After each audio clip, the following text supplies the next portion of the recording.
Bom, torcedor vascaíno, vambora para mais um vídeo, mais um Boa Noite Gigante aqui no nosso canal do Gigante Vasco. O último vídeo, né, dessa quarta-feira. Quarta-feira aí bastante movimentada na nossa colina histórica, quarta de reapresentação no CT Moacir Barbosa, quarta também de novidades, né, quanto a jogadores que estarão retornando para o Vasco da Gama nessa próxima temporada. O Vasco que hoje tem 9 atletas emprestados e que em janeiro de 2025, teoricamente, estarão se reapresentando no CT Moacir Barbosa. E é claro, a gente aqui nesse Boa Noite Gigante vai falar muito sobre essa situação envolvendo esses atletas que hoje têm os seus direitos econômicos ligados ao nosso Cruz Maltino e que são aguardados pela comissão técnica de Rafael Paiva, ou talvez até alguma outra comissão que esteja aí para o ano que vem. Além disso, também falar, meu amigo, sobre uma grande ausência hoje sentida dentro desse elenco do Vasco da Gama. Ou, aliás, uma não, né? Duas grandes ausências, que são os pontas David e Adson.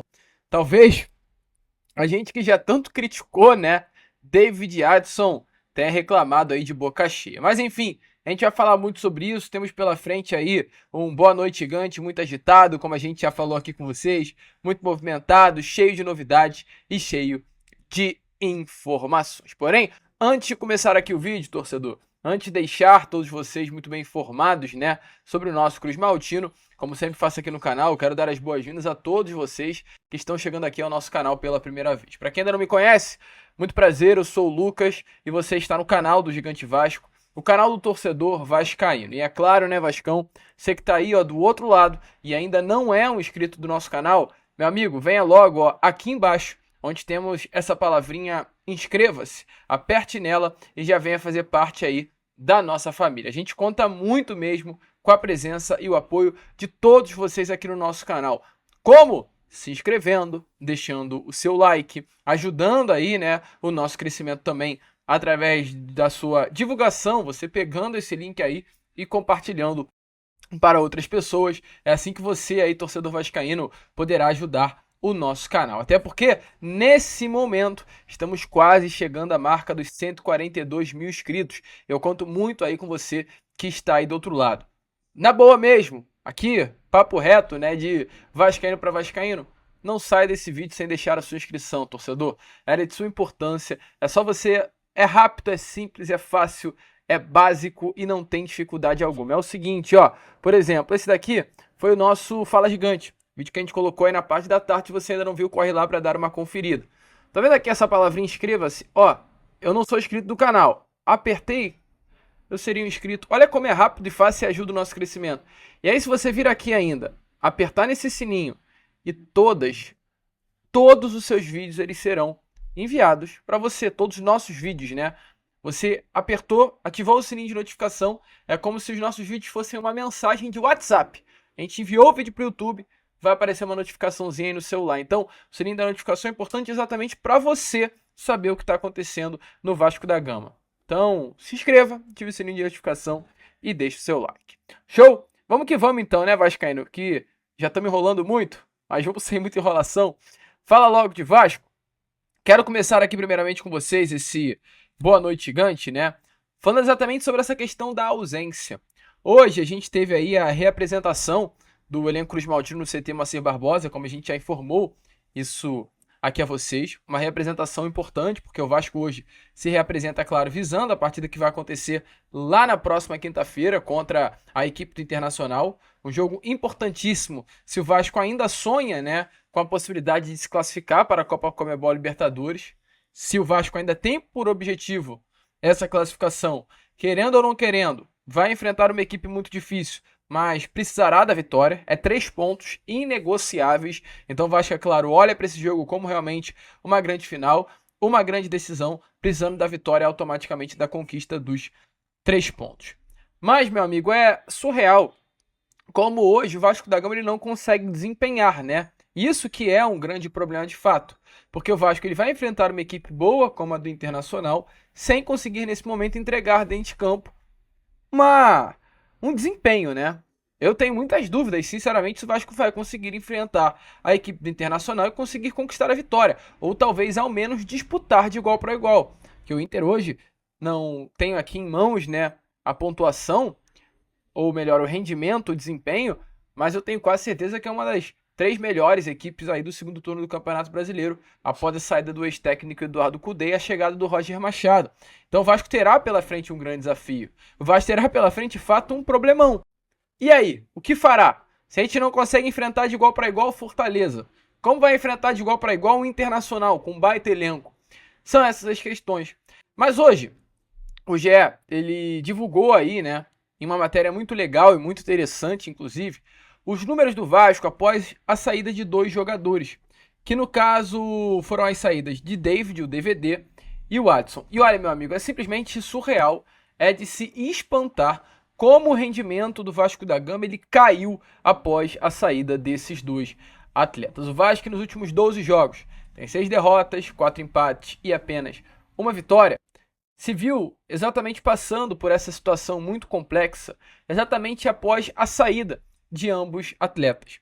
Para você ter noção, assim como o GE trouxe na sua matéria, o Vasco com Adson e David como titulares, teve aí durante todo o Campeonato Brasileiro, né, sob o comando do técnico Rafael Paiva, não brasileiro em si, mas as partidas sob o comando aí do técnico Rafael Paiva, exatamente 11 partidas. Foram 11 os jogos que Adson e David iniciaram juntos. Desses 11, tivemos 6 vitórias, 3 empates e 2 derrotas. Um aproveitamento assim incrível, tá? Surreal esse aproveitamento, 63,3%. Um aproveitamento que colocaria o Vasco da Gama até no G4 do Campeonato Brasileiro. Mas olha como cai o aproveitamento sem o David e o Adson. Se o Vasco tem um aproveitamento com Adson e David juntos de 63,6%, sem o Adson e sem o David, o aproveitamento do Vasco é de 33,3%. São 8 partidas, 2 vitórias, 2 empates e 4 derrotas. É realmente algo inacreditável, né? Surreal. A gente pega 11 partidas com 6 vitórias, tendo os 2 em campo e apenas 2 derrotas. E sem os 2, a gente vê o Vasco em 8 partidas com apenas 2 vitórias e exatamente 4 derrotas. Então, olha a importância, né? E pelo menos, quando se tinha um, as coisas ainda funcionavam. Porque se a gente olha, meu amigo torcedor vascaíno, quando o Vasco tinha o Adson apenas iniciando como titular, o aproveitamento era de 60%. Eram 22 jogos e 11 vitórias. Quando o Adson se machucou e a gente só tinha o David, o aproveitamento ainda era um aproveitamento ok, né? De 45%. Então, assim, a situação realmente foi muito complicada, muito complexa. A ausência hoje do Adson e David é muito sentida dentro de campo. Eu acho que o quanto antes vai precisar se preparar para a temporada de 2024. O Adson, 2025, né, perdão. Informações, infelizmente, é que o Adson, ele não terá condições de retornar para essa temporada de 2024, né? O Vasco terá 5 partidas ainda pela frente. Havia uma grande expectativa com relação aí ao retorno de Adson aos gramados, mas a última informação que tivemos aí agora, recentemente, nessa tarde, né, de quarta-feira, é que o Adson não estará à disposição do técnico Rafael Paiva nesses últimos 5 jogos de 2024. Ou seja, meu amigo torcedor, com isso o Adson sofrerá sem o Adson, o Vasco sofrerá sem o Adson, e para a próxima temporada contará com o Adson já na pré-temporada, já no Campeonato Carioca, porém não contará com o David. O David teve uma lesão de RCE, rompeu os ligamentos do cruzado anterior, então ele vai desfalcar o Vasco até meados de maio, junho, e o Campeonato Brasileiro nesse próximo ano vai começar mais cedo, né, em março. Então o Vasco vai passar ainda 3 meses de Brasileirão, se chegar a uma classificação para a Libertadores durante a pré-Libertadores, se chegar a uma classificação para a Sul-Americana durante as primeiras fases da Sul-Americana, durante as primeiras fases da Copa do Brasil, sem o David, que nitidamente a gente acabou de ver em números, é um jogador importante. Então, ó, Pedrinho e companhia, corre aí, ó, para se programar no mercado. Hoje o Cruzeiro, ele fechou com o Christian, meio-campo, volante do Atlético Paranaense, por quase 50 milha. Pagou 50 milha. O Alexandre Matos é meio maluco mesmo, né? Com todo respeito, porque 50 milhões no Christian é muita loucura. Mas isso mostra o quê? Que o Cruzeiro com a SAF tá gastando dinheiro a rodo, esse é o nosso sonho. Que chegue um bilionário e faça isso que o Cruzeiro tá fazendo. E acima de tudo, que o Vasco pelo menos comece a se mexer. Eu não cobro dessa diretoria do Pedrinho porque não tem dinheiro contratar jogadores comprando, gastando milhões. Não tem como a gente cobrar e exigir algo que não tem como entregar. Mas a diretoria tem como entregar, meu amigo torcedor vascaíno, contratações, reforços. e parece que nem isso os caras estão pensando, né? Eles ainda estão parados em 2024, sendo que os outros clubes já pensam em 2025, que é uma grande preocupação para mim. O que hoje a diretoria do Vasco avalia, e para mim tinha que avaliar muito além disso, é a questão de jogadores que têm seus direitos econômicos ligados ao Vasco, mas que hoje, nesse momento, estão vestindo a camisa de outro clube. Que no caso, meu amigo torcedor vascaíno, são 9 atletas em específico. E o Vasco, nesse momento, avalia, né, exatamente o aproveitamento desses 9 jogadores. Quem são eles? A gente traz aqui agora a lista a vocês. São os zagueiros Manuel Capasso, Cauã Barros, Luca Orejano e Patrick de Luca. Esses 4 são os principais hoje com mais destaque dentre a lista dos emprestados. Mas ainda temos outros 5, que são os goleiros. O goleiro, Alexander, o lateral esquerdo, Riquelme, os atacantes, Figueiredo e Serginho, e além disso também o volante Zé Gabriel. São esses 9 atletas que nesse momento estão emprestados pelo Vasco da Gama. Situação de Orejano e Capasso são muito parecidas, né? Capasso emprestado ao Olímpia, eu sei que a gente vem batendo nessa tecla constantemente aqui a vocês, mas é uma realidade, a gente tem um público muito rotativo, então a gente sempre tem que voltar com isso à tona. Capasso e Luca Orejano são 2 jogadores que foram emprestados pelo Vasco lá no início do ano, porém colocado no contrato opções de compra. Isso é bom até certo ponto, mas é horrível também até certo ponto. Porque, por exemplo, Capasso e Orejano foram emprestados em baixa, não desempenharam no Vasco em 2023 e por isso foram emprestados em 2024. Só que nesse momento eles estão em alta, gente. Capasso é titular absoluto do principal time da Liga Paraguaia. E o Orejano foi considerado um dos melhores jogadores da MLS. Participou da seleção, né, da rodada. Perdão, seleção da rodada não, do jogo das estrelas da MLS, que é um jogo em que envolve jogadores do futebol norte-americano que se destacam. São formadas 2 seleções. A MLS ela funciona de um jeito esquisito, né? É como se fosse uma conferência norte e uma conferência sul. Cada conferência representa uma liga, né? E essas ligas se encontram no final da temporada. É um campeonato meio louco, mas enfim, o Orejano ele foi considerado um dos melhores jogadores de uma conferência e foi colocado na seleção, igual o Gabriel Peck. Então o Orejano está se destacando por lá, o Capasso está se destacando por lá. A opção de compra do Capasso é 6 milhões, a opção de compra do Orejano é 17. Então, loucos seriam se os clubes não adquirissem os direitos de compra desses atletas. E aí, nesse momento, o que a gente tem a trazer a vocês é que o Capasso nem tanto, mas o Orejano é um nome que a comissão técnica do Vasco ainda tem uma pitadinha de esperança de tê-lo aqui no CT Moacir Barbosa em janeiro. Há essa expectativa sim dentro do Vasco da Gama de contar com o Orejano aqui. Essa informação. Por quê? Porque até o momento o Cincinnati não entrou em contato.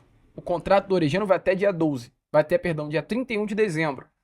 Se o Cincinnati não entrar em contato até o dia 31 de dezembro, aí, meu amigo, o contrato acabou, os norte-americanos não entraram em contato para exercer a opção de compra, ele volta. E aí é isso. Mas, se eles adquirirem a opção de compra, que está avaliada em algo em torno de 17 milhões de reais, acabou para o Vasco. Além do Capasso e do Orejano, que são esses 2 atletas que vêm jogando, temos também o Cauã Barros, que é um baita jogador, que está se destacando muito, vestindo aí a camisa do Amazonas, né, do futebol amazonense, Manauara. Joga hoje a Série B do Campeonato Brasileiro. Cauã Barros é titular do Amazonas, é um dos nomes de destaque. É um jogador muito jovem, de 20 anos de idade. O Cauã Barros é um jogador que tem idade sub-20 aqui no Vasco, perdão. Tem idade para vestir até as categorias de base do Vasco da Gama, que loucura. É um dos grandes nomes do Amazonas nessa boa campanha de Série B do Campeonato Brasileiro. É um jogador que vai ser avaliado aqui em janeiro, nada confirmado também com relação a uma permanência, mas é um jogador visto com muitos bons olhos. Um volante de qualidade, ele é muito mais um segundo volante do que um primeiro volante. Atleta até que foi muito bem utilizado na época do Maurício Barbieri, mas acabou perdendo espaço com a chegada do ex-técnico Ramon Dias. Um nome muito bem avaliado, que vai se representar. Porém, tirando Capasso, Orejano e Cauã Barros, os outros 6 nomes são atletas assim que internamente não são vistos com bons olhos, tá? No caso, Patrick de Luca é um jogador que hoje vem sendo titular no Ceará, é um volante que foi contratado no ano passado pelo ex-diretor executivo Paulo Brax. É um nome que mesmo com essa titularidade na Série B do Brasileirão, assim, pro Vasco não é uma peça importante, então pro ano que vem o Vasco deve muito provavelmente achar um novo clube para o Patrick de Luca. Assim como também a situação envolvendo, né, o volante Zé Gabriel, foi emprestado no meio do ano. contrato de empréstimo apenas até o final da Série B do Brasileiro, então ele volta para o Vasco no ano que vem, tem um contrato até o final do ano que vem com o Vasco da Gama, mas dificilmente será utilizado pelo técnico Rafael Paiva. Até porque se o Vasco emprestou no meio do ano por não ser mais uma opção, o Paiva dificilmente vai mudar, né, de cabeça e querer o Zé Gabriel já visando o ano que vem. E além desses 5 atletas, os outros 4, que é o goleiro Alexander, do Ipiranga, que o Vasco não planeja tê-lo, o lateral esquerdo Riquelme, os atacantes Figueiredo e Serginho. Todos esses 5, Capasso, Orejano, Cauã Barros, Patrick de Luca e Zé Gabriel, mesmo o Zé Gabriel e o Patrick de Luca sendo 2 atletas que a comissão não conta muito, eles em janeiro eles vão se representar no CT Moacir Barbosa, são aguardados no CT. Já esses outros 4 atletas que eu citei aqui, são nomes que antes de se representar no CT, o Vasco vai buscar um empréstimo, mesmo antes da representação, que é o goleiro Alexander, o lateral esquerdo Riquelme, o atacante Figueiredo e Serginho. Serginho não conseguiu jogar no Criciúma, acabou sofrendo uma lesão chatinha, que o afastou dos gramados durante esse último período de temporada. E o Lucas Figueiredo é um atleta que hoje o Coritiba emitiu uma nota oficial, deixando muito bem claro que não vai contar com o jogador para o ano que vem. E antes mesmo do término, né, da Série B do Campeonato Brasileiro, o próprio Coritiba já anunciou a saída desse jogador. O Figueiredo já está até aqui no Rio de Janeiro, de acordo com informações que eu tive, já vem realizando até alguns treinos para manter a sua forma física, já visando o ano que vem. E ele, é claro, botou aquela famosa frase, né? Só vive o propósito quem suporta o processo. Figueiredo, será que tem como esse rapaz ainda ter espaço no Vasco da Gama? Figueiredo cria aqui do Rio de Janeiro, né? Cria de Niterói. Jogador assim que era se colocado muita expectativa nas categorias de base no futebol dele, mas que infelizmente no profissional do Vasco acabou não rendendo. Mas deixa aí a sua opinião nos comentários. Lucas Figueiredo, dá para se utilizar? Riquelme, lateral esquerdo que não teve espaço no Sport, vestindo a camisa na Série B do Brasileirão, dá para se utilizar? E alguns outros nomes, deixem aí a sua opinião. A gente, meu amigo torcedor vascaíno, fica por aqui. Esse foi o nosso Boa Noite Gigante, tá? O último vídeo, né, dessa quarta-feira. Já já a gente vai estar de volta com o nosso Acorda Vascão às 7 horas amanhã de manhã. E contamos muito aí com a presença e o apoio de todos vocês. Eu quero muito agradecer a todos nos comentários. Eu tô sempre olhando, eu tô sempre vendo. Infelizmente eu não tenho como responder todos vocês, tá? Que é muito comentário, mais de 100 comentários normalmente a gente pega aqui nos vídeos. Mas eu tô vendo a rapaziada dizendo muito que tá curtindo o programa. Isso é muito legal, cara. É muito maneiro ver o apoio de todos vocês. E vambora. A janela tá começando, a gente vai vir forte nessa janela de transferências com informação. Talvez seja um dos principais momentos do nosso canal, tá? O nosso canal vai com certeza virar a chave nessa janela de transferência que virá pela frente. Então aguardamos muito aí todos. Se inscrevam, compartilhem, ajudem aí o nosso crescimento. Como é claro, a gente sempre fala aqui, vascaíno. Saudações, vascaína.